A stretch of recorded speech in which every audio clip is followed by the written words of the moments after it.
السلام علیکم۔ حضرت علی علیہ السلام نے فرمایا، محبت سب سے کرو لیکن اس سے اور بھی زیادہ کرو جس کے دل میں تمہارے لیے تم سے بھی زیادہ محبت ہو۔ یہ زندگی 2 دن کی ہے، ایک تمہارے حق میں اور دوسرا تمہارے مخالف۔ جو دن تمہارے حق میں ہے اس دن غرور مت کرنا، اور جو دن تمہارے مخالف ہو اس دن صبر کرنا۔ کسی کمزور کے خلاف کسی طاقتور کی مدد نہ کرو۔ اپنی سوچ کو پانی کے قطروں سے بھی زیادہ شفاف رکھو، کیونکہ جس طرح قطروں سے دریا بنتا ہے اسی طرح سوچوں سے ایمان بنتا ہے۔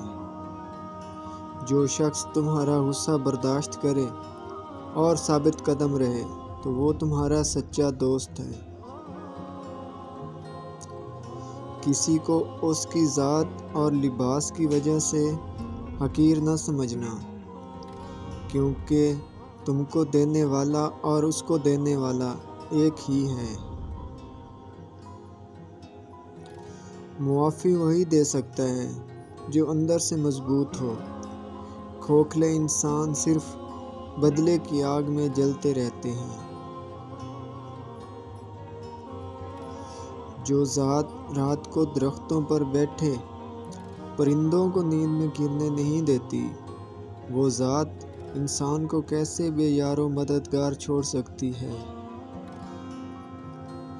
یہ دنیا بھی کتنی عجیب ہے، ایماندار کو بے وقوف، بے ایمان کو عقل مند اور بے حیا کو خوبصورت کہتی ہے۔ کسی کی تباہ حالی پر خوش نہ ہو، خبر نہیں کل زمانہ تمہارے ساتھ بھی یہی برتاؤ کرے۔